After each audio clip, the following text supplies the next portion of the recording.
Hello and welcome to episode 60-something of the Bad Psychics podcast, because I vaguely know where we are before it's going to be absolutely chaotic in the next month, really. It's just everything's going to happen and we're going to do a million Can episodes. Can we just say 69 so this is the nice episode of Bad Psychics? Yeah. I don't think we're at 69 yet, but I mean, I'm going to We have can make to it that way. I'm going to have to try and figure out when it's 6-7 because that'd be funnier and Z would hate it. But Yes, even better. I hope I'm on that. I hope I'm on that episode so I can do that. Anyway, hi. Double or Nothing. I think yes, Double or Nothing. We are here to wrestle talk, not wrestle talk. Are No. we sure it's not AAA? I mean, Triple J. Triple J. I will give no context to that, Jet. and we will start because this is an incredible, amazing intro. Okay, so I actually put effort into these, into introductions for these three idiots that I am with. So we will start with, I predict this person is happy that there was a Darby Allin match without a coffin spot. It's Mal. Hi, Mal. That is true. There was indeed no coffin spots. There were plenty of other spots that destroyed his back, but He still killed he himself. he didn't land on a coffin, so he's not going to do a short Michaels. Yeah. And then I predict that this person was sad that after making the podcast go on a massive tangent last time about Haysborough, that Alex Windsor wasn't on the show. It's Michael. Hi, Michael. Obvious discrimination. Oh, so clearly discrimination. Like, I'm adding this to the list of things, problems I have with Tony Khan. Like, it goes above any problems with women's wrestling. It's lack of North representation. Where the fuck is Kip Sabian? I'll take more Anthony Ogogo. I know he's lower stuff, but that's practically Norfolk anyway. So, like, I mean, yeah, this is ridiculous. What's going on? He let them in Soraya leave. There's more discrimination, obviously. But sign Nick Aldis already. Anthony Ogogo was on the pre-show. He was in the Boom match, but yes, he was on the pre-show. But he didn't win, and that's the problem. He didn't, though. Discrimination. He should have beaten Cody all those years ago. I'm still mad. He should have won. Alright, and now it's time for my Chuck one, which I wonder where I've gone with this one. I predict that this person is sad that his favourite wrestler of all time, Sammy Guevara, isn't on the show. Do you think I was going to say almost, right? No, we discovered you're a big Sammy Guevara fan, so I decided to comment about that. Look, would I say big or just like the vlogs? I mean... Yeah, basically, Chuck's opinion on wrestlers is... big Nigerian dudes who like anime and stuff. Nah, can't be having that. That's ridiculous. Can't be having that in wrestling. Dude with, who's made some very questionable decisions in his past. Perfectly fine. That's great. That is what Chuck stands for, ladies and gentlemen. It doesn't help one of my favorite wrestlers is Stone Cold, so does not help the cause. Does not help the cause. And with that, look, apparently where Chuck draws the line is Nigerians. And with that, we will move into looking at our predictions and all that guff. There you go. You can now see. That's the points, that's fine. So, the first match we talked about was Will Ospreay versus Samosa Joe. And unsurprisingly, we all predicted it would be an Ospreay win, and it indeed was an Ospreay win. Which, yeah, it was a good match. There were better matches, but it was indeed a good match. Chuck, do you want to talk about this one? Sure. So it was a match that really pushed along Will's character and actually really pushed along him dealing with being a part of the Death Riders and how it improved his game. A lot of just solid moves. Samoa Joe's always been a guy that Will Ospreay want to have matches with.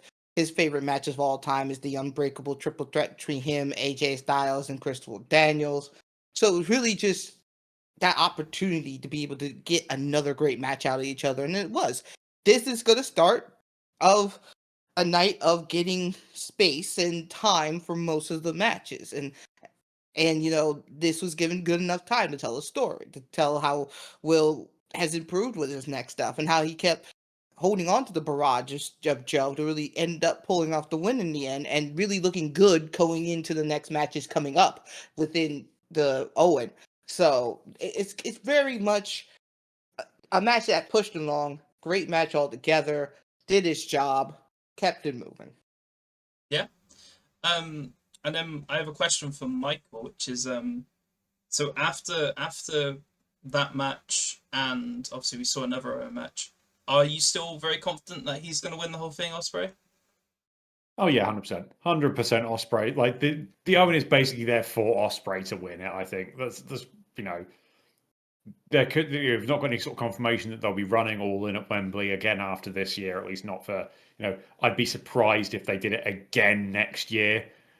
So it feels like they're taking it as their opportunity to do Ospreay in the main event at Wembley this year. There isn't really a obvious alternative in there for them to do it. I think the question is going to be more who's the world champion going into Wembley for Ospreay to beat them, rather than whether Ospreay is the one actually winning the Owen and going to Wembley. Yeah. And then lastly, I want Mal to say anything that hasn't been said, as well as what did Dave say? If Dave has given, I assume Dave's given ratings. Yes, Dave hasn't given ratings. So Dave gave this one 4.5, and Cage Match gave it an 8.5 out of 10. So Dave about equal, Yeah. I'd say. I think Chuck kind of touched upon what this match really was. It was kind of a sort of almost a furthering of the Ospreay Death Rider stuff, sort of showing that. So he's got a bit more of a, I don't know, sort of harsh side to him, especially with that sort of the start from the off with the him attacking Mojo, like when basically like just as he was starting his entrance, and he was able to sort of power out the clean and clutch. Like he did the hand droppy thing, and then the final drop he reached the ropes, which was quite smooth, I'd say. Yeah, I think this is just a nice sort of a story driven match. But yeah, as Michael said, very much the Will Ospreay has this to lose, because if they don't do it, what's the point? Yeah, essentially. For sure. Also, I'll let Chuck say something. Now, hear me out. We are still trying to guess who's the champion going in to face Ospreay at All In. Okay. Hear me out, though. Triple threat. MJF, Omega, Ospreay. I've been trying to pitch this. This has been because there's a new AEW pay-per-view has been announced called Redemption in Canada. Now, they call it as Omega's crowning moment to win the title at home against MJF. But what if that ended in a tie? What if it ends in a double countout? What if, through that, it puts Omega into that triple threat at All In? It'd be a three-way for the title. Something crazy different in that sense. What do you think? Does anyone want to make a comment on Chuck getting on his soapbox and preaching? What? I mean, I thought he was going to say Triple J for a second before he said no. I thought you were going to say Triple H. I'm like, Chuck, are you all right? Yeah, I mean, it's true. Perfectly fine fancy booking, to be honest. It is indeed sort of a very perfectly sort of how you could see it going. If they wanted to, I don't know, not run Ospreay and MGF again, because we've done that a few times. Make it a triple threat and make it a bit different. And I don't think anyone would be too against having those three in the main event. So yeah, perfectly fine. Before we move on, I just also have to say I really like the finish. The finish was really cool. Wasn't it the hidden blade kick out of one and hidden blade again? Yeah. And the three. Yeah. It was that was sick. I did enjoy that a lot. The double blade, yeah. Indeed. All right, so that means very simply, we all have 5 points because we all got it right. So that will be a trend for some people. All right. Now we move on to the second Owen match, which was Bandito versus Swerve, where Swerve won in 15 minutes roughly. Also, the Osprey Joe match was 14 minutes, but this one was slightly longer, 15 minutes, and one of us was right, and that was indeed Mao. Mao got it spot on. So I'll let you talk about the match and why you're happy about it. Yeah, I think this kind of went the way I sort of expected it to. I mean, Swerve's got this, new vicious character who's been targeting Bandito for like the past, a couple of weeks, nearly a month now, maybe more than that. Yeah, as you can sort of tell by the offer, he was kind of like going into super serious, can't take his eyes off him, even when Bandito was doing his thing at the start. This was like about. I think Bandito got a lot in on this match. Like it wasn't just Swerve being a sort of dominant. Like I was very much times where you could say like he probably could have won. But yeah, I think it kind of went the way I expected, just because of the new character Swerve. So I'm glad to be proven right in this instance, at least. Yeah, like that match was very hard to predict because both of them hadn't had much of a run Yes. of late, because I'm pretty sure they both like hadn't wrestled for a couple months, so it was hard to know. Swerve hadn't wrestled since he lost to Omega in March or something like that. Exactly. Maybe it's early in that. Yeah, and Bandito's is a bit our age most of the time, hasn't he? Mhm. He was the last thing he did was Blake Christian match, I think. So yeah, I mean, there's a couple as a few regards to. There's loads of nice little inventive spots in there. I think the one that you decided to sort of shout about was the. I think we all would was the Swerve. Was it house call on top of Bandito's shoulders? Yeah. When he was literally standing on the bloke's shoulders, that was good. Yes. Lots of little inventive things in there, and yeah, just really good. Yeah. Kind of like the Osprey Joe match. Yeah, Bandito is indeed a bit good at wrestling, isn't he? Sure is. And then I was going to ask Chuck, do you foresee this, because they were kind of making it a sort of a little story with Swerve and Bandito. Do you think that's done, or do you feel like we will see it again at some point? If not, what's next for Bandito? I think we'll see it again. The match was in its own way a story told behind it, where Swerve attacked the lower back of Bandito and really worked that back to a point where he couldn't do his special. And as he was trying to do his special move, he couldn't even pull off the pin, as his back started to spasm, which is just great storytelling about that whole match altogether. What's interesting is the next potential match for Swerve will be versus Brody King. So Brody King's basically trying to defend his honor. Swerve's going to beat him, and I think he's going to beat him even after the match, to the point maybe like some crazy angle where he's trying to destroy something, and then Bandito's going to jump out and try to save him. So I don't think it's over I don't think it's over anytime soon yet. Yeah, that indeed checks out. Anything left to say, Michael? Yeah, I think in the end, Swerve's kind of won this, because I think Swerve is the one other person in the Owen where it does feel like he's already at that full main event level, where it gives someone for Osprey to face in the final to try and make it feel like there's a bit of jeopardy, that you could say, this overhang thing of potentially Kenny becoming world champion again, where you go back to Kenny Swerve as like they'll tease that being a route they could go down. They won't. It's going to be Osprey, but it gives them the most believable alternative that just makes might just make people think that Osprey isn't guaranteed to win, even though, come on, yes, he is. Yeah. What did Dave say? Dave gave this 4 3/4. Cage Yeah. match was 8.61, so get a very similar to the last one, I'd say. Yeah, checks out.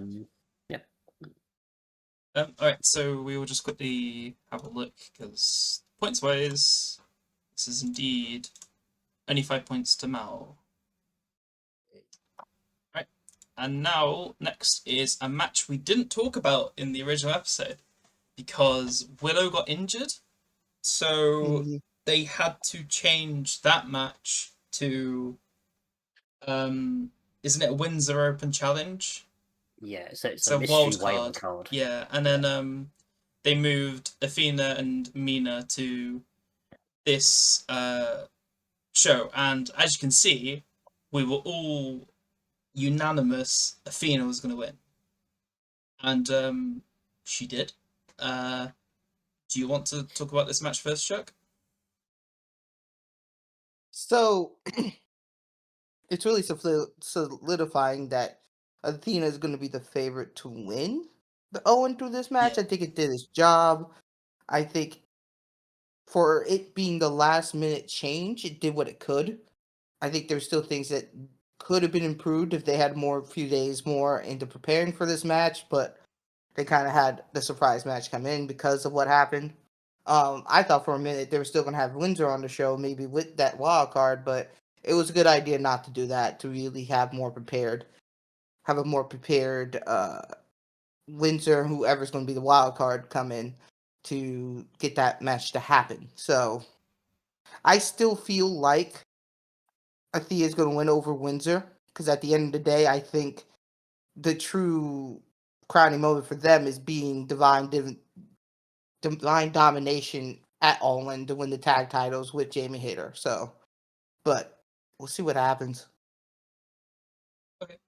And then I think um Michael, I know that you had choice words about the booking of the women's division in our preview video. And we will get to it later as well with the whole shortest match. But were you happy with the booking of this match, and I suppose the other matches we'll see later on, or did you have issues? I mean, as a one-off thing, it's not exactly a problem. It's, I wasn't expecting them to get like, a brilliant 20-minute match here. I think it was, probably honestly a bit longer than I thought Tony had given. But yeah, I don't think the issue here is necessarily like in one night whether or not they're getting treated, the women are getting the right opportunities. It's a more general trend of how women are getting opportunities in AEW and the lack of those opportunities. So yeah, I think it was an individual match. It's not really a problem. It's more a matter of when you look at it, there were two women's matches on the card, and there was this one, a match that really didn't feel like it needed to be on a pay per view and was very obviously, shuffled in at the last second.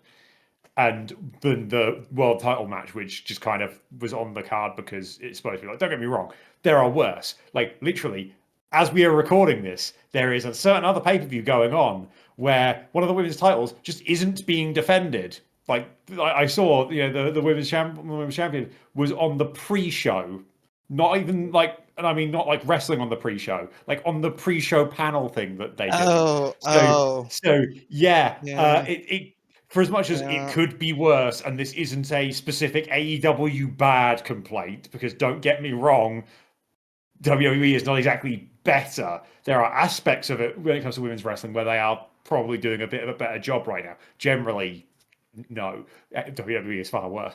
But yeah, but I said it's not like in one night is the problem going to get fixed, or is it going to be everything's gone to crap. It was a bit of a, you aren't going to be able to suddenly go, oh yeah, everything's fine now. It's going to have to be a consistent, push to keep improving, the opportunities that the women are getting.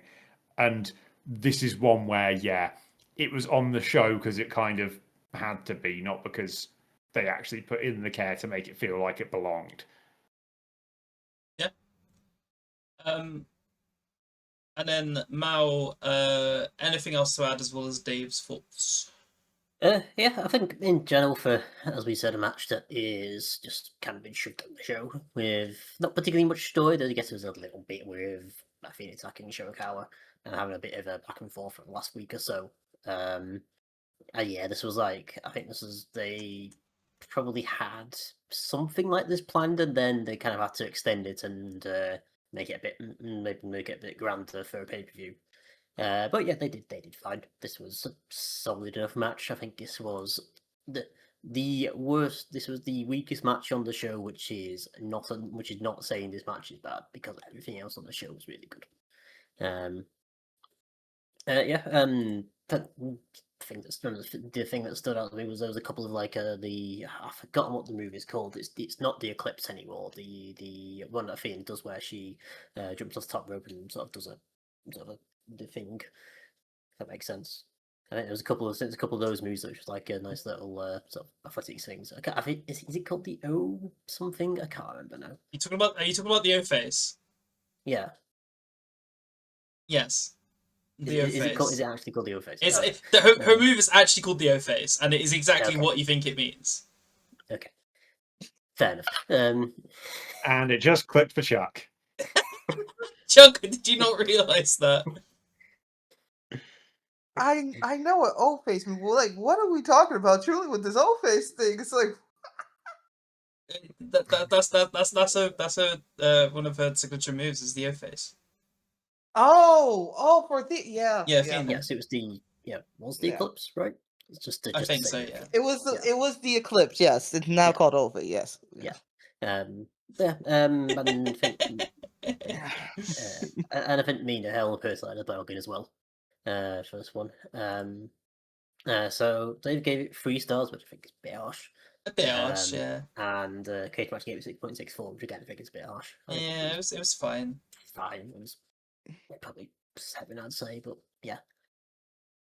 Yeah, I probably gave it around like a 7, probably. Yeah, just under. Yeah. So, and then we will go to the points, which obviously we all said Athena, so we all get 5 points. Very simple. Yay.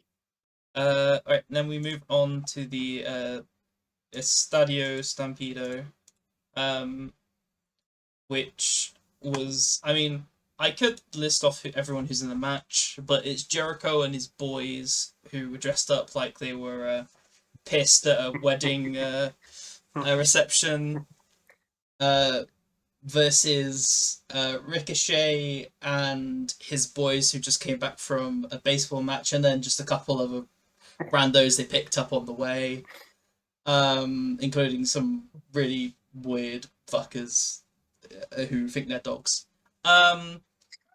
We all thought the faces were going to win this, and yeah, that one was really easy to predict, and that is indeed what happened. So I'll let Michael kick us off with the very, very fun Stampede match. Yeah, it's hard for me to talk about this without mentioning some of the stuff that will come later in my predictions and why I'm pissed off at this match. Because, like, you needed a big guy to show up at one point, and you go with Satnam Singh, not Paul fucking Wight. And then at one point, you need a bald guy to show up with a giant tennis racket. Who would fit a giant tennis racket better than the Giant? Why is that not Paul Wight? We can't get Paul Wight. We can get Leo Rush being weird. We can get Luther for no reason. We can get Satnam Singh for the first time in about 3 years. Like, why are all these people there and not Paul Wight? Where is Paul Wight? What is wrong with this match? And also, where was the music? I don't care about their weird, like, it's Stadium Stampede, not Anarchy in the Arena. It's the same damn match. It's like when you have like 9 different words for a no DQ match. It's the same fucking match. Like, just because it's in technically a stadium doesn't make it a different match. Play some music and play the right song. You know which is the right song for this.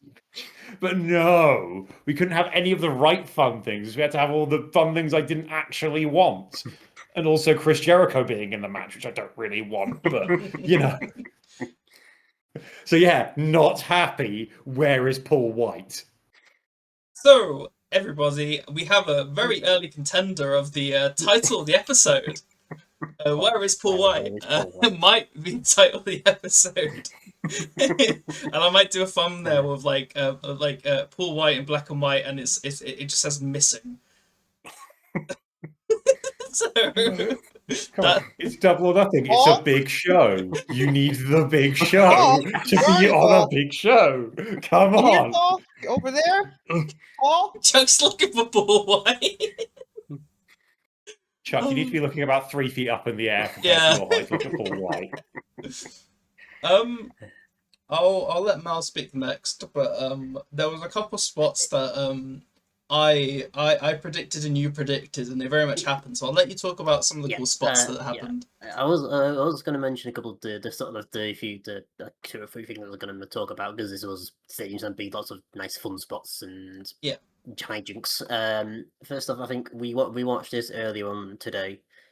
We predicted 2 spots to happen. A thumbtack bag full of tennis balls, which That was didn't me. really happen. Yeah. And they're going to use the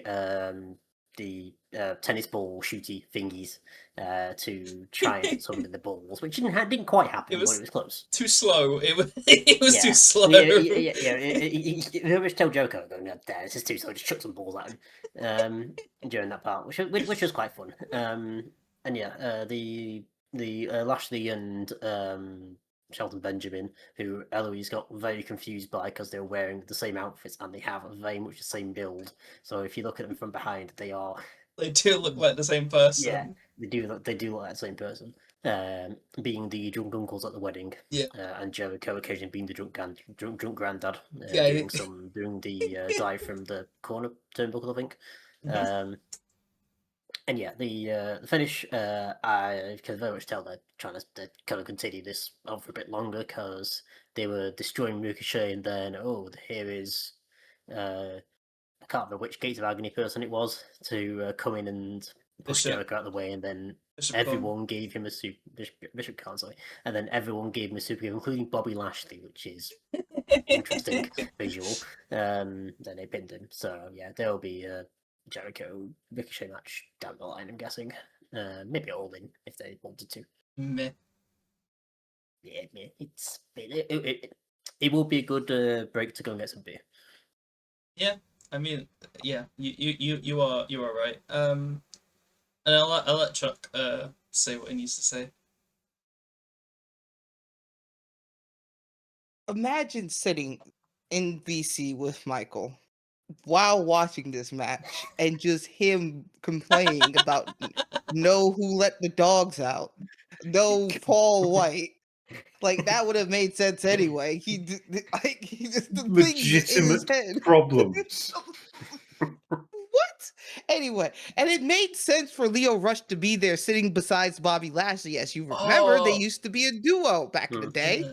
So it's kind of was in a way a that's exactly what in reunion. AEW is more WWE lore. Great. Whoa, all right. Whoa, Back off. Lio Rush is incredible. Back off. Was it 2018 WWE? Okay? Everyone loved that, right? I like his black. Why don't we go get Constable Corbin back in AEW? That'll make it great. Yeah. Well, you're gonna have Constable Corbin back in WWE apparently soon anyway. So, but yeah. No, go ahead. Eloise. No, I'm gonna say let Chuck speak, because Blackheart Lio Rush is incredible. It's one of my favorite things AEW is doing at the moment. I cannot lie. I loved it so much. It was great. Like the way he's doing these things and just he's really carved off a special character niche for himself. Mm-hmm. I think it's great. And again, I thought it was a cool moment. Him and Bobby Lashley, reunited back together for a quick moment as 2 different people now. Well, 1.5 different people, because Bobby Lashley is always going to be Bobby Lashley, but just still different. Lio Rush just acting crazy he is. It just it was great. Like I thought that was great. I thought the match was overall great. I think it's finally is over between Jericho and Ricochet, because they did have a match the next week on Dynamite and Jericho won. So I think they're finally moving on to that into something else. I think he's about to face off against Ciampa now. Yeah, there's a cool bit that Ciampa did, bringing back Jericho's days in WCW with like the 1,000 holds. I want to watch that later. So, but overall, I think it was still great. The Elite were great. I think the entrance was fun. For both of them, I think the fact of the spot where they had Jack Perry just run through a bus. Apparently that was live. So that wasn't even freaking recorded. That just like him just running through and almost killing Dunkzilla just was great. And then he then just walked out and was fine after potentially being killed in a hit and run. Just it was very and Michael, yes, it's a stadium, so stadium stampede. Even if it doesn't look like a stadium. But it was It's the same bloody match. no, it's not. It technically because Anarchy Arena is a bit more I wouldn't say serious, but a bit more Serious. That's the one brutal. where they play music during the match. I don't think you can call that one because serious. it's just chaotic and it's brutal. Like the last Anarchy in Arena was brutal. The things they were doing during that one, and it was mostly in the the arena. bodies Stadium hit the floor Stampede like it's a was blooming more like outside. 2010's YouTube video. More serious, really. I said more brutal in a way. I wouldn't say as serious, but more brutal. But Well, this one was this couldn't be is- brutal because of the blooming what was it, the New York Yes. Yeah, the yes, sports New York commission, whatever it was, New York basically Athletic saying Commission, no blood, no going in the crowd. yeah, no going in the crowd Yeah. was the main distinction. Is they couldn't do any crowd brawly spots, so they had to. If they were going to walk through the crowd, they had to walk separately to then go to a back compartment and then beat the shit out of each other. Which made that's the sport commissions getting in like AEW's way again. Like yeah. I feel like these sports commissions is the reason why you don't see Nyla Rose on around anymore because of these. It's sad. Yep. But Yep. so like it's these sports commissions got too much power in this case because it's ridiculous. But anyway, fun match. Right team won, and it was what it was. Michael, no Paul White. Oh, wait. Ridiculous. It wasn't to be found. He's not to be found anywhere. No. Also, before I ask about Dave, if we're on blood count, because yes, you technically they don't like blood, but technically there was blood in this. Yeah, it was like accidental blood though. Because Mike Davis's back was slightly blooded, so that is one for the blood counter, which is obviously Mal's bonus. Yep. Dave. 4 3/4 from Dave, 8.34 in cage match. Yeah, about right. Yep. If no one does anyone have anything else to say before we move on? And my one other little note is on the blood counter. Unfortunately, Big Boom AJ bleeding everywhere doesn't count. But it was in the pre-show, so yeah. Yeah. I did love that. So out of all people, it was blooming AJ. Just like gushing blood out of his chest. Because he's hard as fuck. How did he even get that? Because he's a real Doesn't matter. He's hard as fuck. Give him a world title shot right now. The only way you redeem Ospreay in the main event at Wembley for me is if he's against Big Boom AJ, who is already the reigning champion, and AJ retains. I mean, I don't know about the World Championship, but imagine like national championship if you really want that to be a proper like lower mid card title, like you give it to Big Boom AJ. Alright, Trios titles, AJ, Big Justice, and the Rizzler. But AJ just has to do all the wrestling on legal grounds. The other two just have to stand on the ring apron for it. like Pac-Man Jones, like not wrestling until the pin. Alright, we can not talk about TNA. Let's just go with points. Boom, all 5. Boom. Alright. Now time for another match we didn't talk about. Because it was booked literally a couple of days after recording. It would have been the Dynamite, which is Mox O'Reilly. And the interesting thing is, I assumed it would be unanimous. Chuck went with O'Reilly.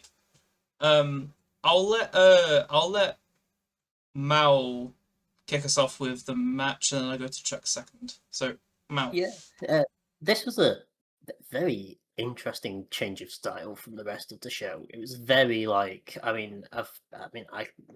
might be like it is a Moxley match where it was like very slow, more slow and deliberate than the rest of them, but it had more of like a sort of submission-y, sort of like, I'm not going to say fake MMA sort of vibe, but it was like sort of like getting towards that where there's lots of like very technical sort of submissions, turnover and turnover.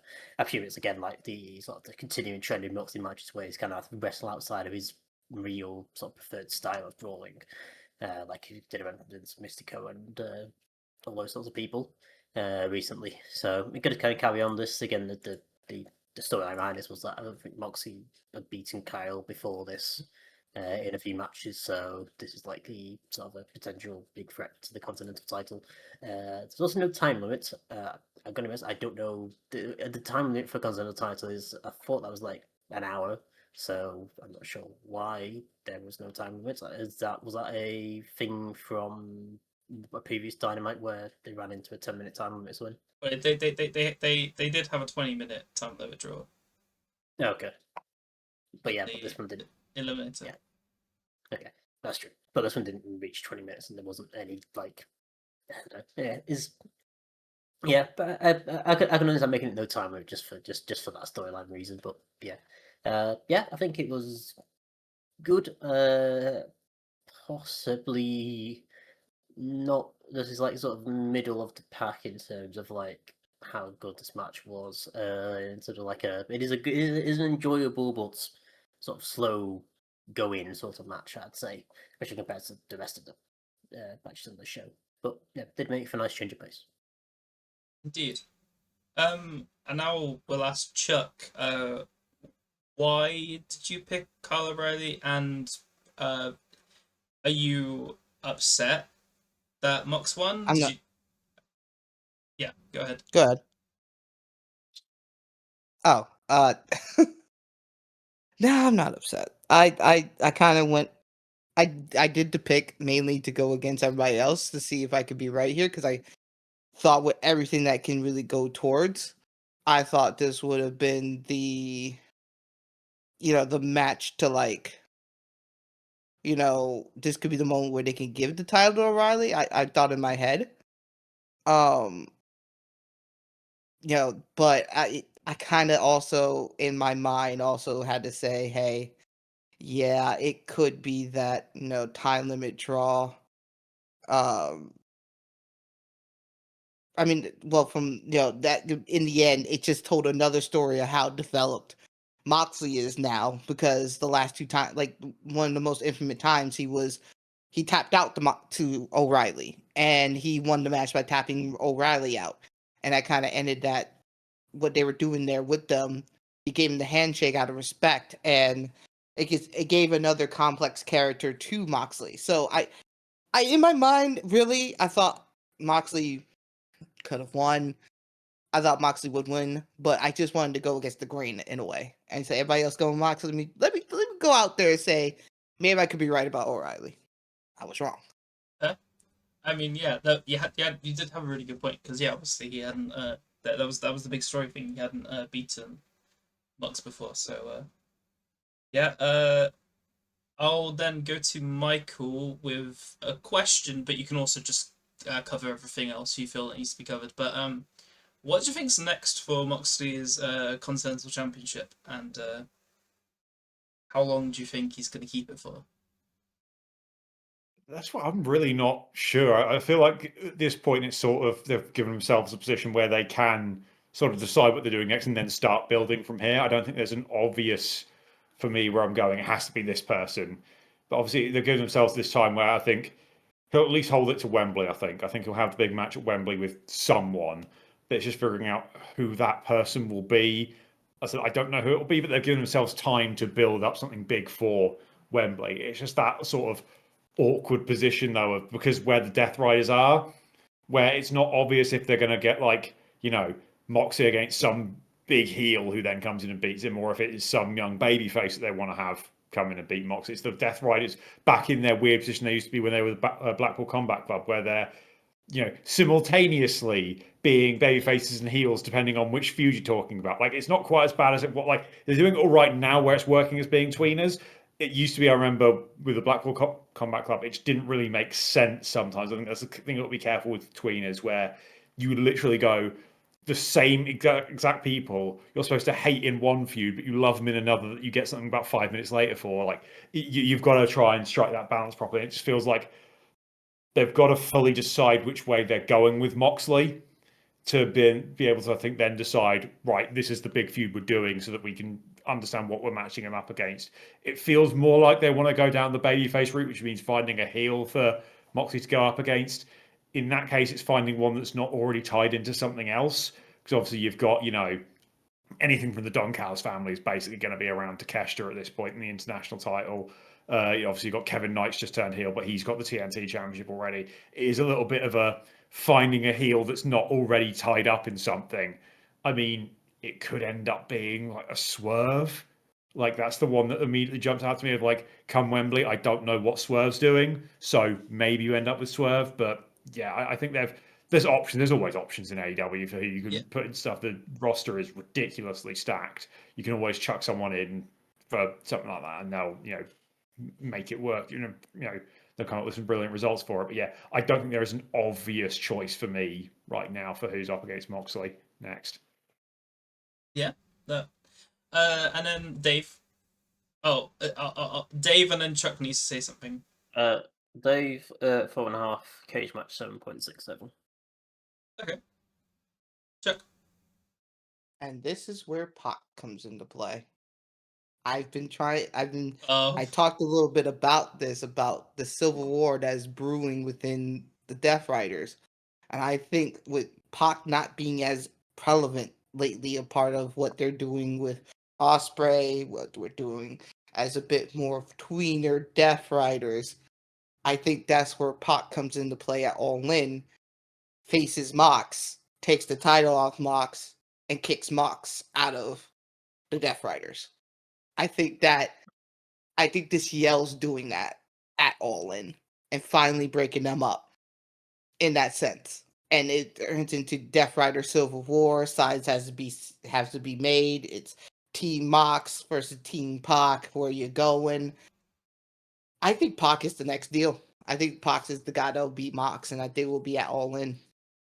Yeah, I mean, Tony does like his, hometown guys having their big matches, especially at Wembley. He likes to get the British guys in there, so that would make sense for him to, give Pac the big match at Wembley. So it can make sense. I don't have full faith because I feel like we've been waiting for Pac to get the big singles moment for basically the entire run of AEW, and it never feels like they quite pull the trigger. Like there's obviously been the little moments where he was, all Atlantic champion as it originally was for a while, and then has a trios run with the Lucha Bros as well. But yeah, it does. I would love it if we finally got that big we're treating Pac like a big deal now run. But there's been so many they're going to do it now moments, and then they don't pull the trigger. That and as well, I do think it's a bit of a risky situation. Like I said, if you're going into it, it's supposed to be Mox as the babyface and Pac as the heel, and that's the big moment of that happening at Wembley.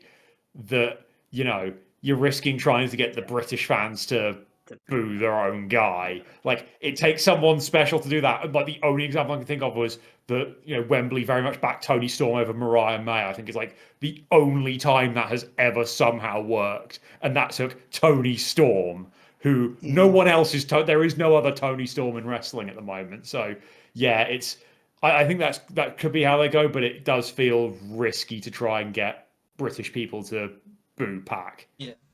I got 2 comments on that. One, for the record, for a long time, until I think near the end of her AEW run, I thought Mariah May was Australian. Enjoy that. I didn't know she was English. Wait, I didn't know she was English. God. I assumed she was Australian. Because she has a weird accent. Her accent's very weird. Yeah, she's got certain Americanisms creep into a lot of what she says. It feels like it's getting she sounds more and more American the more time that she's spending in the US. It feels like she's one of those people where her accent very much changes depending on where she's living at that point. And yeah, it's between obviously spending a lot of time in Japan and then the US. I think I think I've seen bits where she's even admitted it herself where she has lost her own accent a bit. So yeah, it is a bit of a strange one, but yeah, she definitely is British. Yes, I do know that now, and also I'm all for the idea of the Civil War and Pac getting a title and leading, and I can't wait for Death Rider's Wolf Pack. Eloise. Chuck looks so happy. Eloise. I was waiting for What that for so long. I had it queued up. I can sense your grin from downstairs. Yeah, it's quite big. Oh. Yes. Yeah. Just to touch upon who just a nice little filler feud maybe between when Pat comes back. Lee Moriarty has been brought up on Twitter as a potential feud for Mox because Pure Rules potential thing to do with that. I think their suggestion was Mox loses to Moriarty in Pure Rules, but Mox beats him in normal rules, so you could have a nice little back and forth with that if they wanted to do something with Lee Moriarty. That isn't just BNRH. Chuck just came. Yes. I can't lie, that's a banger. Yeah. Thank you That's to a- whoever made that tweet, who I've forgotten the name of. That is a banger incoming. Holy. Yeah. Alright, I forget this is where I say Paul White again. alright. Sure. Well, Jeff Gavitt. while we're looking for Paul White, let's look at the points, which is 5 for everybody but Chuck. And now it's Skillshoot. yeah, Skittish, yeah. And now it's on to the women's title match where we all went Tekla, and Tekla indeed beat Hikaru Shida, Jamie Hayter, and Chris Statlander. 14 minutes, yeah. Who wants to start with this one?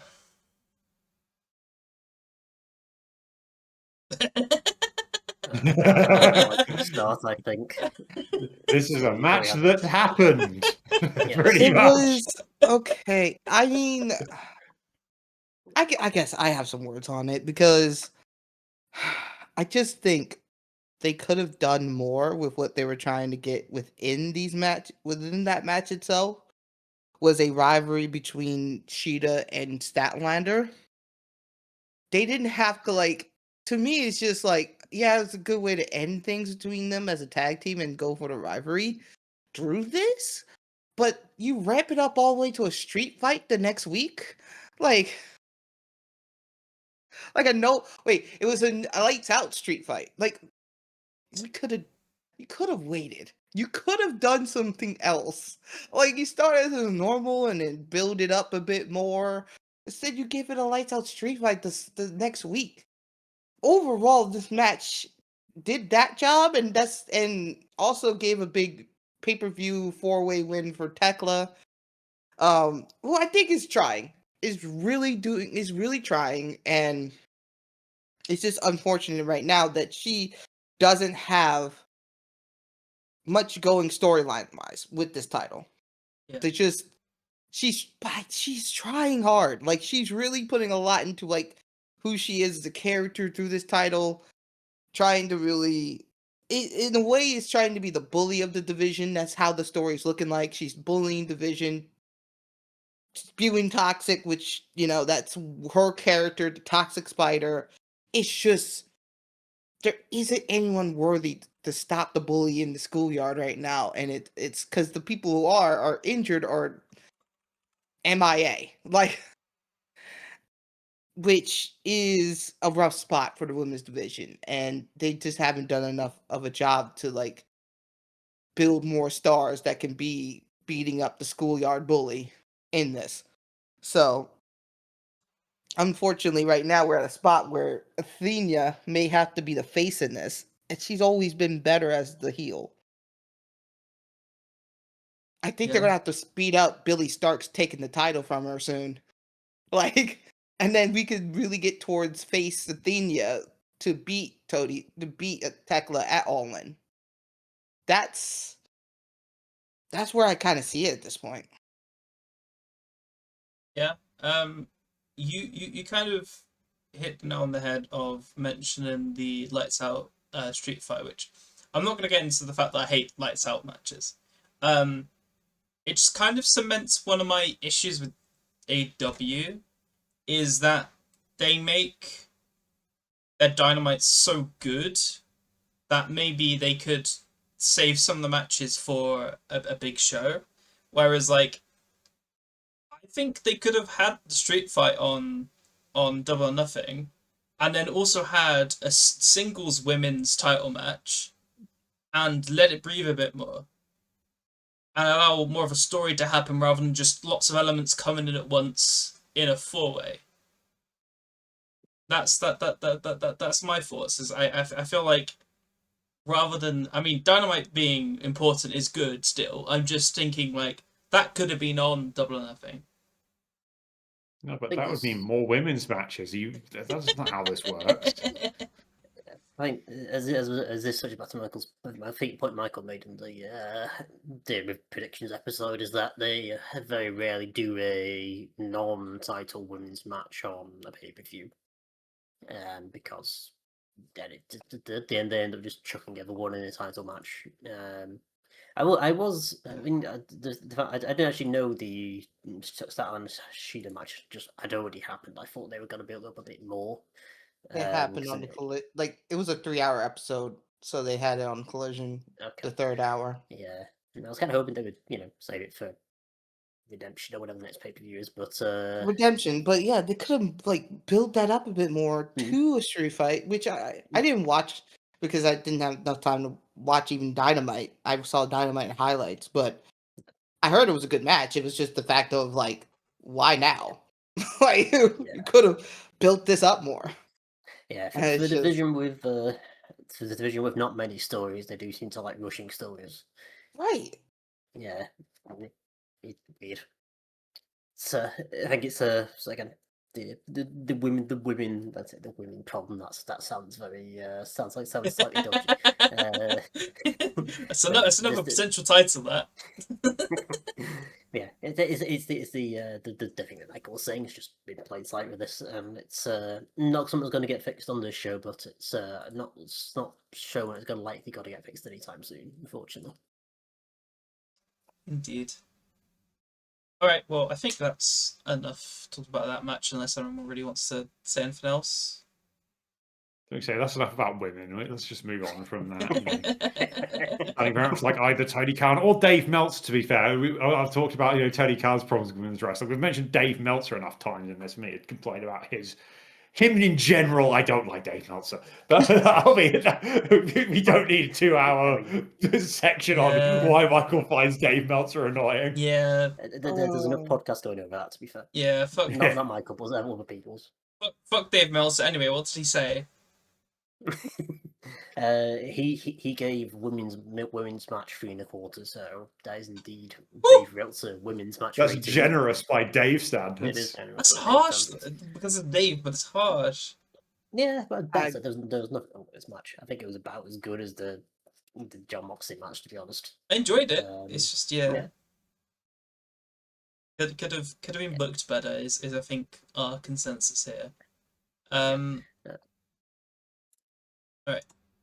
So that means 5 points for everyone because we said Tekla to win. And now it's time for old men versus slightly younger men. FTR versus Copen Cage. Where I got it wrong because I was trying to be. I was just too biased. Too stupid and biased. Chuck, talk. I think it was an awesome opener. It was an awesome electro-charged opener. I think this is without a doubt Hope's best match he had at AEW so far. Hyper. Like, is it? Is it? No. It's like, but no, it was really, really good. The way it, and I think the star of the show was Christian. The way he was doing different ways of saying "I quit." He was like, "I banged your mother." It was like, you know what? Awesome. And it was a very different "I quit" match than what you usually get. It was great seeing a legend back in Beth Copeland and the way how she got back. It got her revenge on FTR that way after what they did to her All Out.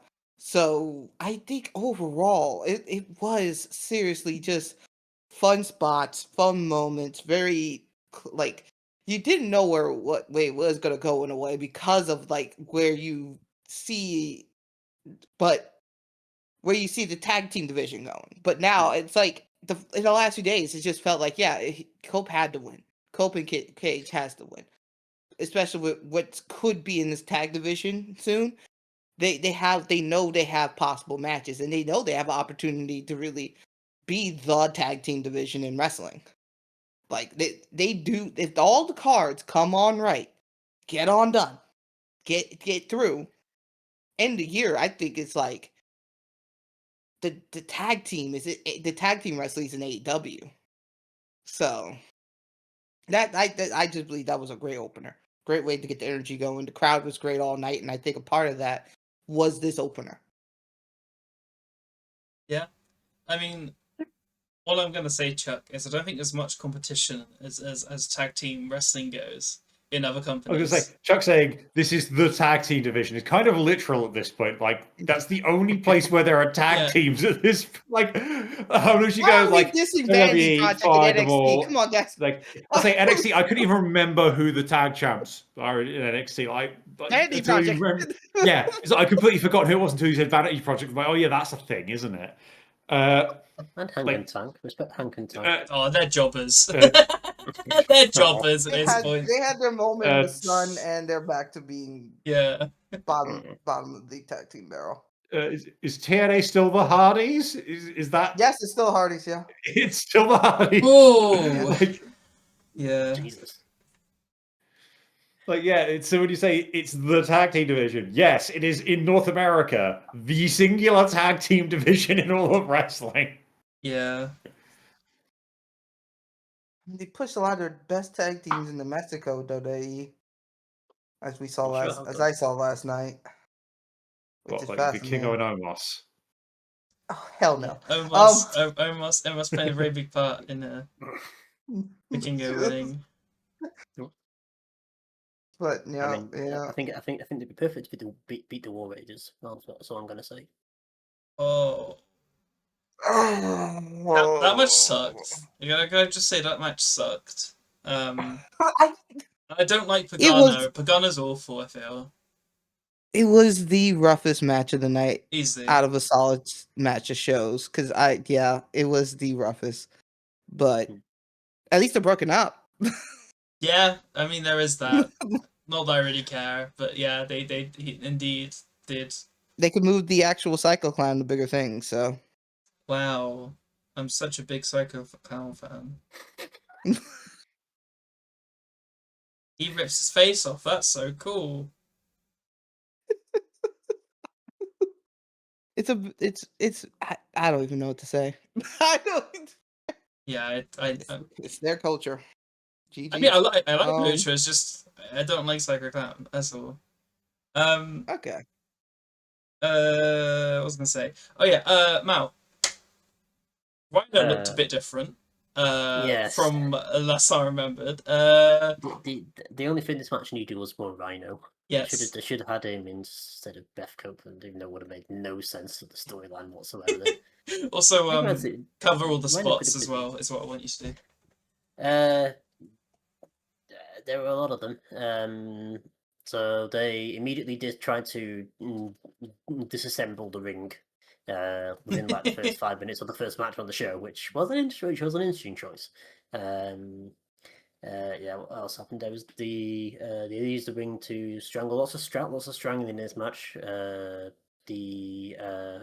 Edge got killed for a bit by being put through the announce table with a spike pile driver, which was I think the move that injured Beth Goodman anyway.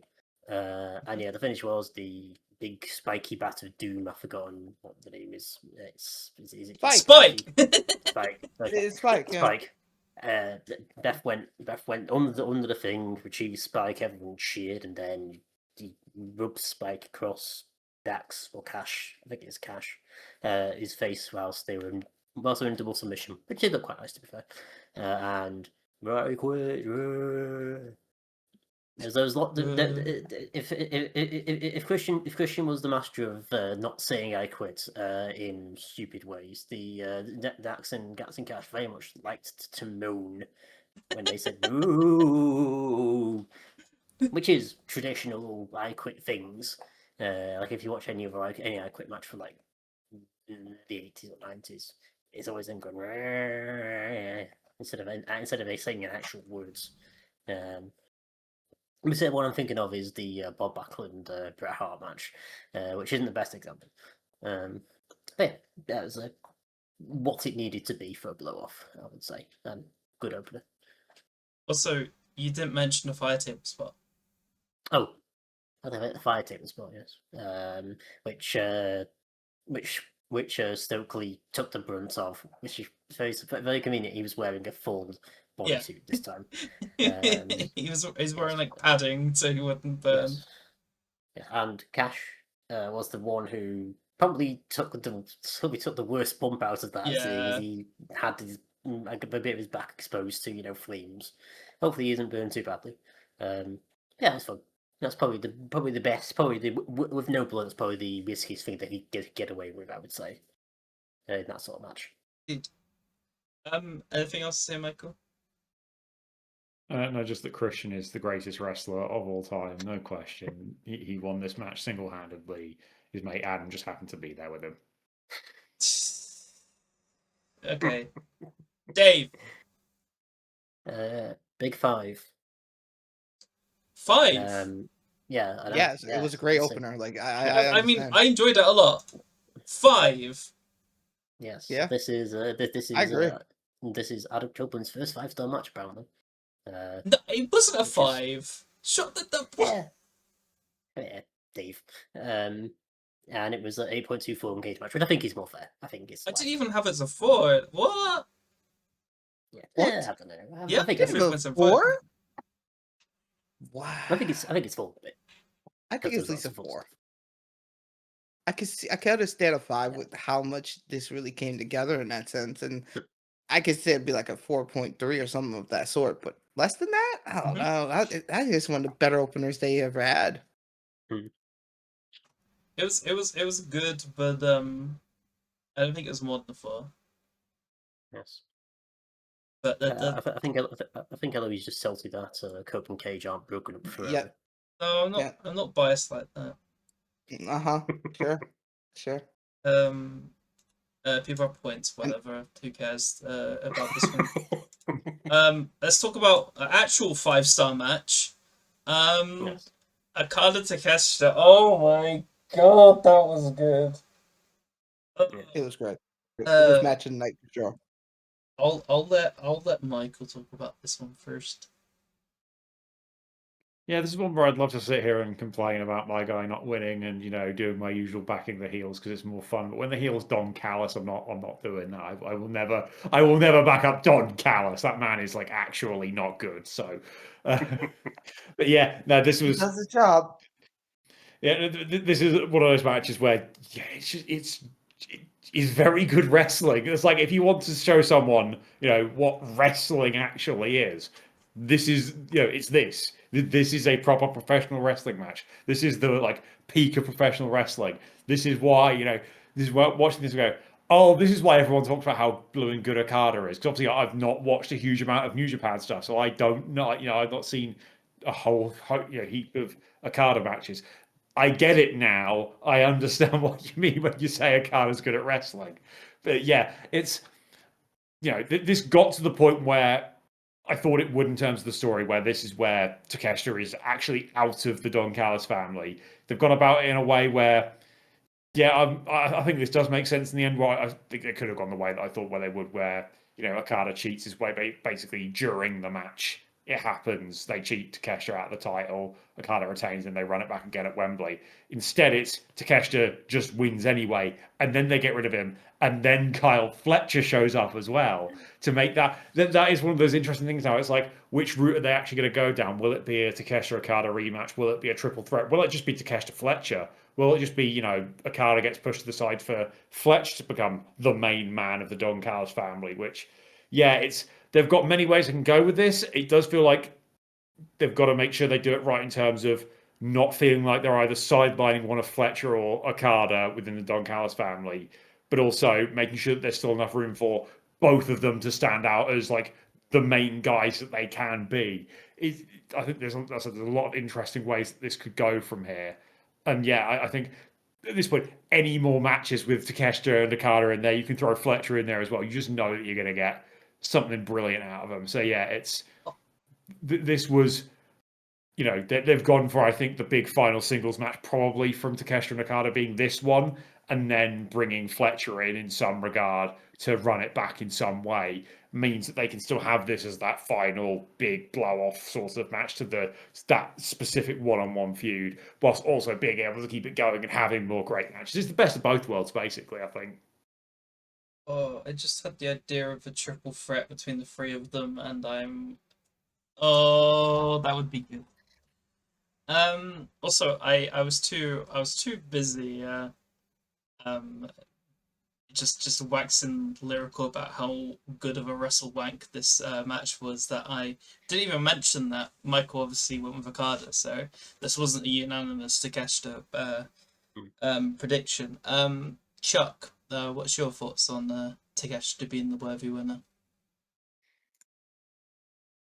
I was gonna say about that triple threat possibility and being the actual triple threat at All In rather than the triple threat of I was thinking between MJF, Osprey, and Omega.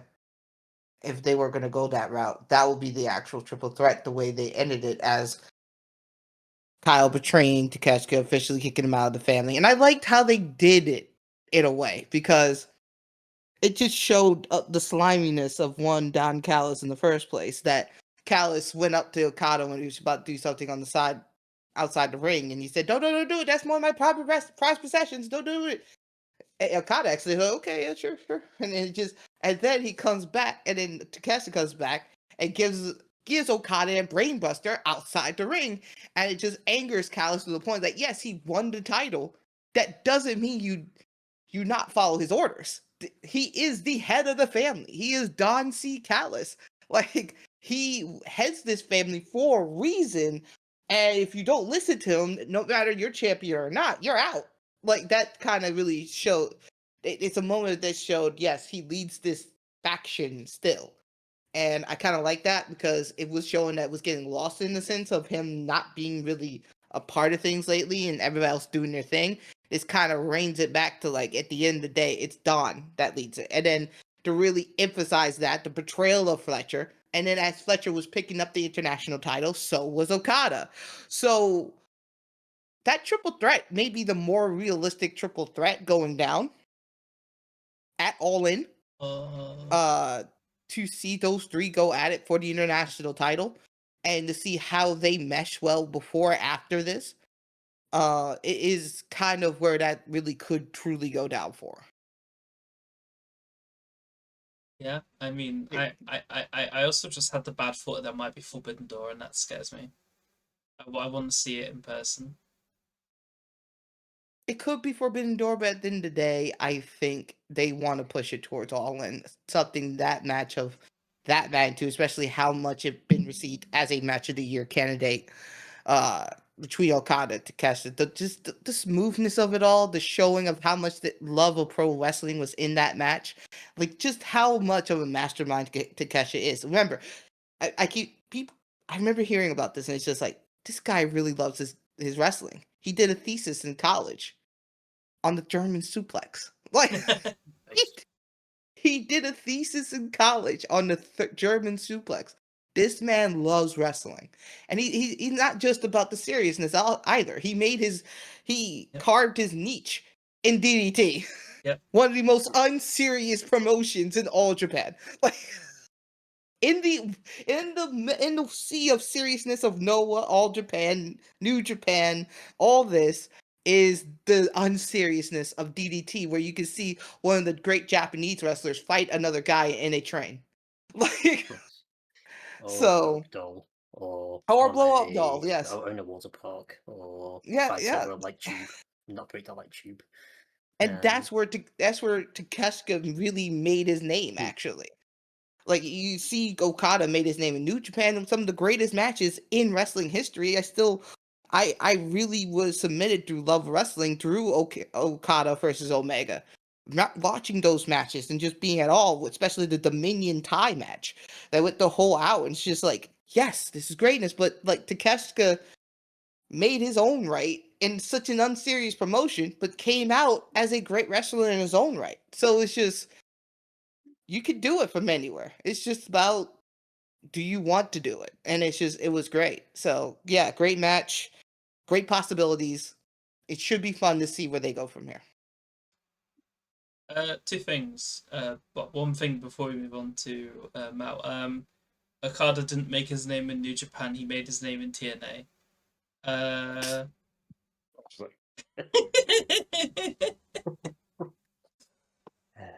I killed Jack.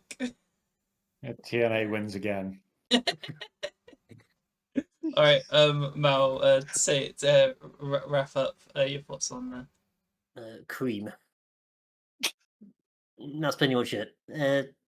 Yeah, cream, wrestle wank, splurging everywhere. Don't know, just smooth, just basically what you expect during these two. Just fantastic stuff. And yeah, I did like the ending, like the post match bit with Fletcher going back, doing the swerve with, oh, he's gonna be on Takeshita's side. They're all gonna be happy. No, he's still a dickhead. And then yeah, teasing the Well, he's Okada. Australian. Yeah, he's Australian. Yes. Something's in prison colony. Something. But yes, the Okada Fletcher sort of grabbing the international title at the same time as steering each other going, and then him backing off. Yeah, very much good foreshadowing for the next few months, hopefully longer, because yeah, I reckon we could sort of get multiple matches out of this, and everyone will be happy and joyous, full of wrestling. Yeah. Okay. Just points wise. 5 for everyone but Michael, and then it's time for the main event, which was Darby MJF. Everyone put MJF, obviously. Yeah, everyone thought MJF won. Woo! Who wants? Yeah, for sure. Definitely says MJF 4 times. Who wants to talk about how MJF obviously was going to win? Chuck, why is it so obvious that MJF was going to win? I think, yeah, it was too early to pull the whole losing his hairball trigger just yet. I think it's going to happen in the future, but honestly, it just was too early. And I think there was a story to be told with what Darby Allin's was run to go at it till the wheels fell off. And in this match, the wheels fall off for him as he just at the end gave it his all, and he knew it wasn't enough. Also, a side story within it was proving that MJF is at his best when preparing for a match. It kind of proved in the sense that he wasn't prepared for the Darby match at first because it just surprised on him. He did talk about, like, after winning that match against Omega in Dynasty in the post match scrum, that he said he was going to go dark and not look at social media for once. And as he did that was his mistake, and he came in and got surprised and lost. So there was a story, and like, when I'm prepared, he's almost unstoppable. So there's that feeling there. I think overall it showed a great story, edited a great story, and proven that, you could actually do a whole great story about a great title run in a month.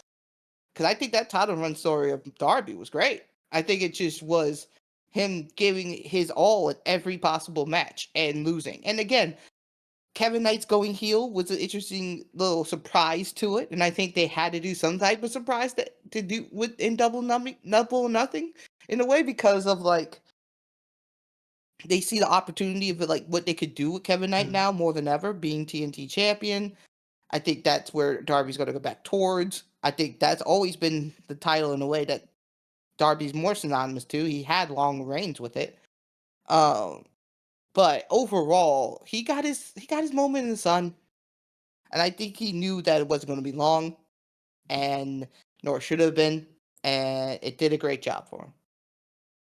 Yeah. Mal, do you want to talk about how Darby tried to kill himself multiple times in this match? Yeah, so immediately out of the gate, Darby did a dive, ran basically head first into the announce table. Yeah, that was certainly one way to start off. Multiple backdrops onto the hardest part of the ring, the apron. And then what else did he do? I think he jumped off the top of the scaffolding through the barbershop table, which we commented. I'm surprised there's no glass and Marty Jannetty hanging around to reenact something. But yeah, can't take much outside. This was kind of the sort of the natural end point of the Derby doing a million title defenses and tiring his body out by destroying it every night. Yeah, just kind of couldn't do anything. I will say this is I think this is probably holds the record for the most side headlock takeovers in a single match. I get the feeling there was more than like 10 in this match alone. And I have rarely ever seen that move before ever. So I think they must be going for some sort of world record. Most likely. And then Michael, what do you think is next for MJF, and is it just a holding pattern until All In? It does feel like they're going to go back to the revisiting the whole Kenny Omega thing first. I think we'll probably get obviously there's Forbidden Door. They'll probably have them up against someone from New Japan. I don't know exactly who they go for that, but they'll have a match with the usual Forbidden Door thing with the zero jeopardy because they're not going to put their world title on a guy from New Japan. So he'll do that match, and then he'll probably have Kenny, whatever the new one's called, was it Redemption or whatever that one is. Before then, you get to All In, and they'll run back him versus Ospreay in a match I have basically no interest in seeing. It'll be a good thing that I'll probably be drunk enough by the time that match happens that I won't care anymore. So that's basically my one hope with that, is that I'm drunk enough to enjoy it. But yeah, it does feel like we kind of know that that's really going to be the plan. Like, they might try and throw a swerve in for the sake of it, but equally they sort of did that a bit already by just having him drop the belt to Darby for this little run here. So yeah, I don't think we'll be seeing any big surprises for MJF's next part of the world title run. Because I want to say this title run, because technically yes, he's now a 3-time champion, but it always feels a bit like it's still the same run, really. It's just it got interrupted in the middle. Yeah, for sure. So points. Say equally, MJF was not going to lose this match because his hair cost. The only thing that costs more than MJF's hair is probably the insurance premiums for Darby Allin's life insurance. So true,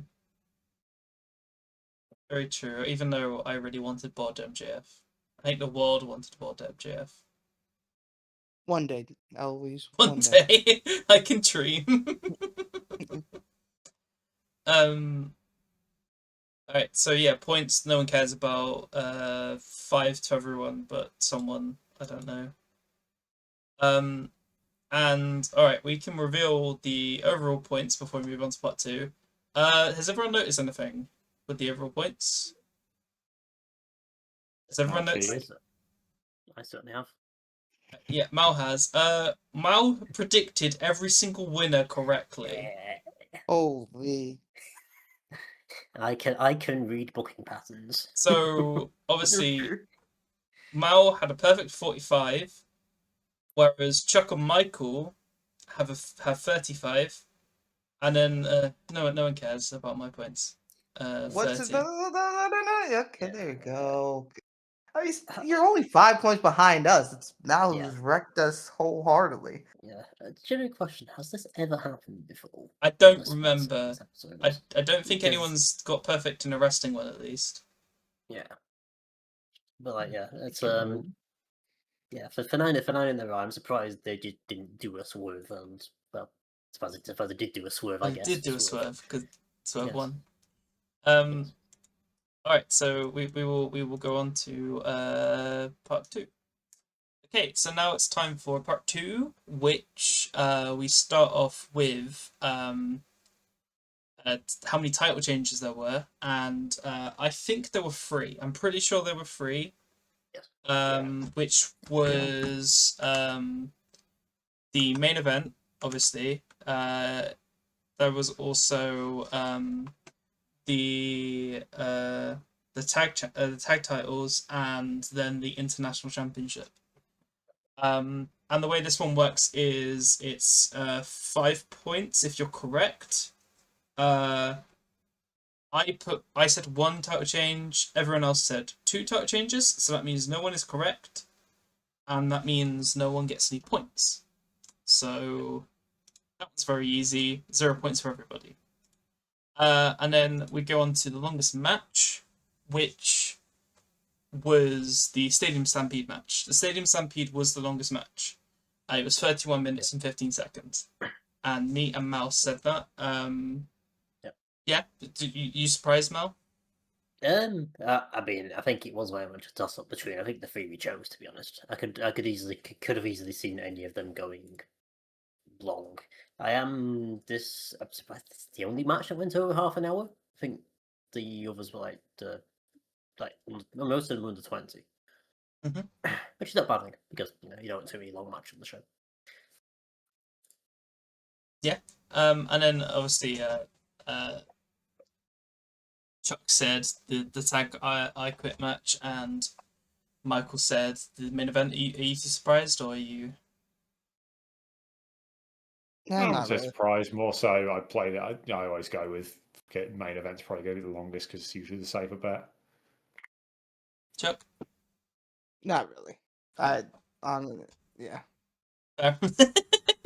Fair enough. So I'll just quickly show you. We have 3 points for me, 3 points for Mark, because that was a 3 points one. And the shortest match is also 3 points one. And it's null and void because we didn't redo it. We all said Willow Windsor. Which actually the shortest match was the match that replaced that. Yeah. But I'm not going to say it because it doesn't really matter because we all said the same thing, so it wouldn't change anything. What if it was, the women's Owen quarterfinal, which was the women's Owen quarterfinal? Chuck, we all said it makes no difference. Either we all get points or none of us get points. It doesn't change anything. it doesn't matter. Because as you can see, Chuck, Yeah. we all got 0 points. So Yeah. it literally makes no difference. However, the next thing makes a difference because 5 points if you get the referee correct on the main event, which was Bryce. Chuck and Mal said Bryce. Yes. Unfortunately, me and Michael were wrong with our various random referee predictions, but it was indeed Bryce. That was indeed a little Bryce, and Bryce is unfortunately right. There you go. Enjoy your 5 points. Yay. Submission endings. Now, I'm pretty sure I'm correct here. There was a submission ending, which was how John Moxley won. No, yeah. And that was it. Unless you really want to say "and I quit" as a submission, which it isn't. I'm pretty sure we specified on the last episode it doesn't count. Yeah, it doesn't count. So that was a single submission. So that meant that everyone but Mao was correct here, which makes it interesting because obviously Mao was in the lead points-wise. So that means 3 points for everyone but him. So let's just show that. There you go. And then, I mean, I can ask you what you think about your surprise appearances, but no one's surprise appearance appeared. So there was no Jay White. Chuck. Okay. What? I just want to. I want you to say to I acknowledge. thought, okay, Real quick, I thought he was going to come during the Stadium Stampede Yeah. match, go after dogs. And it didn't happen. So I guess he's still not ready, even though it says, "Are you ready?" So you're obviously not. So yeah, that was my thought on that. Rhino obviously didn't appear because Yeah. Beth appeared instead. Should have been him instead of Beth. Yeah, and then there was no Keith Lee and there was no Paul White. Do you want- Ridiculous. It's terrible booking from Tony Khan. Fire him from his own promotion. Come on, Shad Khan, fire your own son. He's throwing your money down the toilet by not putting Paul White on every single show. Come on. And stipulation for that was Michael, because it's Michael, said that -10 if neither appeared. And they neither appeared, so Oh no. as you'll see, -10 for Michael. Because obviously Michael likes a little self-sabotage. Okay, and now we've got the bonus questions. So, I mean, let's just start off with the thing we've already covered. There was no Who Let the Dogs Out. Again, why? Tony Khan, you suck. Just I hate Fulham. I hate the Jags. I hate Tony Khan, stupid little gremlin man. Stupid little gremlin Why man. does he not? Why does he not like the fun things I want? And he's doing his own stupid, wacky nonsense. None of that. I don't want blowing Leo Rush and Luther. Satnam Singh's all right. I allow Satnam Singh. He's cool because he's mates with Jeff Jarrett. Totally invincible. Yeah. I'm like, that's it. I'm like, am I supposed to get who this is? Like, is this supposed to be a reference? Because I don't know who this person is. But yeah, we can get that. We can't get Paul White, who everyone knows because he's great and everyone loves him. Universally beloved, greatest wrestler of all time, Paul White, can't get to show up on these things. This is a rare. Go ahead, Michael. Go ahead. Oh, keep going. Why are we having Sammy Guevara having world title matches and not Paul White? I'd rather have Paul White in a world title match than Sammy Guevara. Like, why do we not get the things that I want? I hold Tony Khan personally responsible for clearly tanking AEW's profitability by not having more Paul White. It's ridiculous.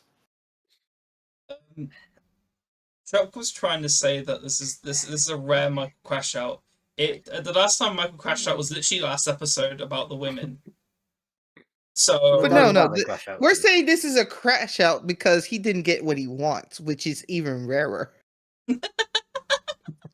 Chuck, I support Norwich City Football Club. I very rarely get what I want. That doesn't count. That doesn't count. I'm talking about just him crashing. Yeah, I'm sorry, Chuck. I don't support 7 different teams, so at least one of them might win. I mean, him just going off or just not getting what he wants, and me enjoying that for once. It's just it's a beautiful, rare thing to see, and it's just something you just gotta drink it in because you may never see it again. Shout out to Mon Tyler. There is indeed a code command I could use right now and derail the podcast. But I'll save everyone on knowing exactly what team Chuck supports. But I could do that if I really desired. Anyway. Which one? The one on a certain Twitch channel. And yes, he indeed has lots of teams that he doesn't support. I'm still gonna enjoy this crash. I don't care. This is great. This is great. And then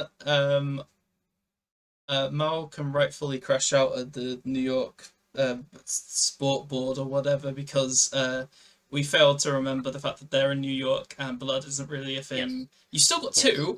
Two matches happened, but yeah. Yeah, fucking New York. They should. Thanks, New York. Yeah. Ban all things from New York. Yes. Terrible place. Only gives because I'm born there. Yeah, That yeah, was my point. exactly. Yeah, that's the point. Yeah, like this. New York has brought this podcast two things: Chuck and Coach Jeter. We could just do without that, and it'd be so much better. Clearly, Sure about that. You wouldn't get New Chuck York and his is the tormentors, problem. Like, I don't need this. I don't need the podcast for that, Chuck. That's just called life.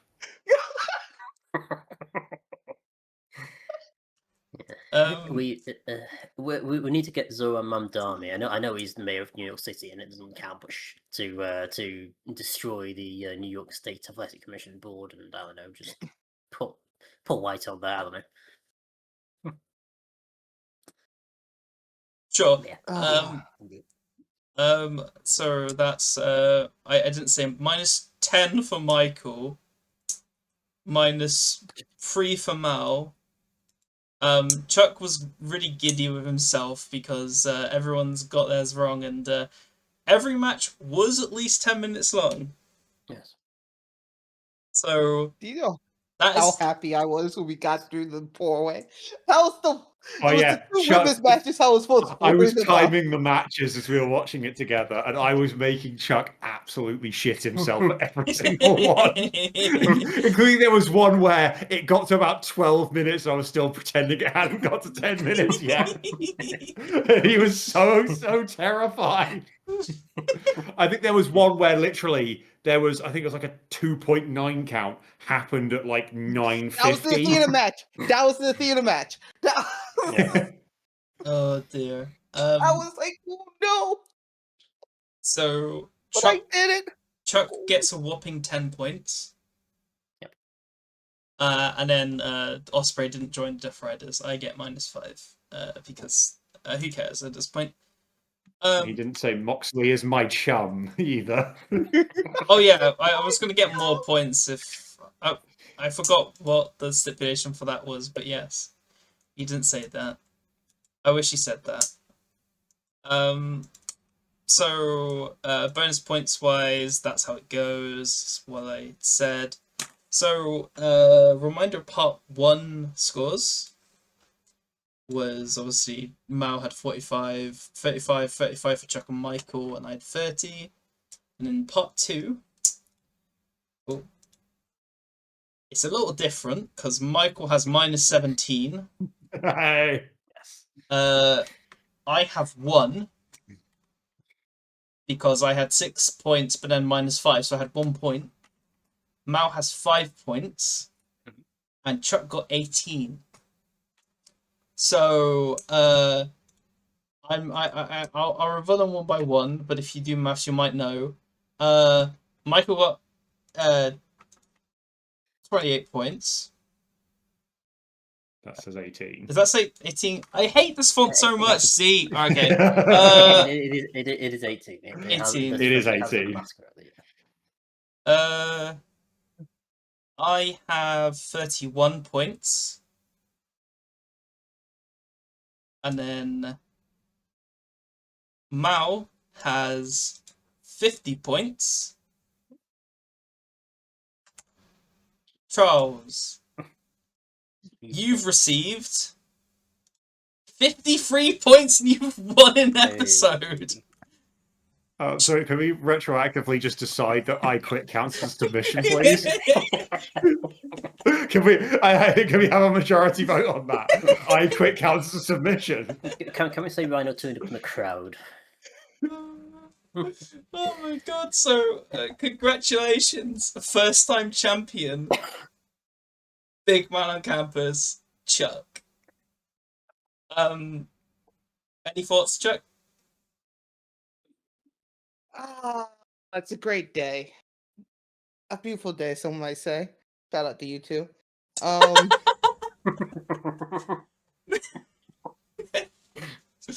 I mean, I have that on my Discord soundboard. I could literally play that song right now, but we'd get in trouble with copyright, so I have to resist the temptation. Once again, we're probably not going to get revenue from this, so yeah, it's more we might get told off specifically. We might get the told channel off. Might actually get a strike. Yeah, don't do it. But I'm just saying.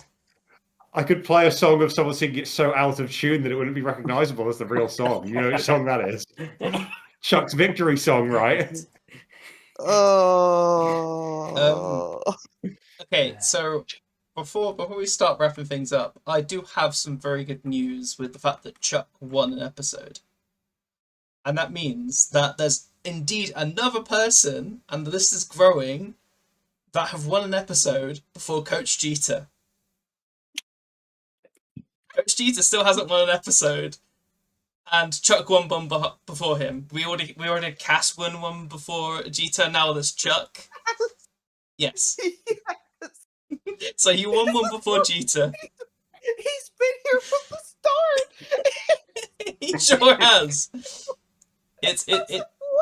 It's his thing. He doesn't win. Someone at this man.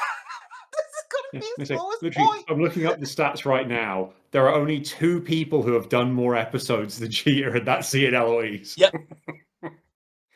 Indeed. Man. He's been around enough, and he still hasn't won. He indeed probably was the best to win the Grammys, and he still didn't win. Yeah. So I just wanted to bring up just to laugh at Jeter. I felt it in my bones that I may not be not next to last place like last time. Yeah, I may actually do it. Actually, you did. it was that 10. It's that 10 minutes each one. It was like I may got this. I may damn well got this. I did. Let's go. Yeah. And I got one before Jeter did. Unfortunately, you wouldn't have won if someone had just put Beth Phoenix. Yes, or put the right amount of title changes. Yeah. Based on his predictions. Indeed. I really threw this one away, didn't I? You did so well as well. Yes. You did so well. Think about it. He got every match right on part 1. Did. Yeah. I sure bottled this. I mean, if it helps, I think this is the first time I've ever finished second, so at least something's. Congrats, I guess. Yay. At least you I tried managed cake to from Bart avoid that being throws second. Yes. I've indeed finished second a lot. I'm very. You're not quite on my level yet for that, though. All right. Well, I'll wrap it up here. Thank you for joining me for this review. It has been fun. Congratulations, Chuck, holding up his big cup in celebration. I think unless anyone has anything else to say, does anyone want to? The floor is yours. What a show!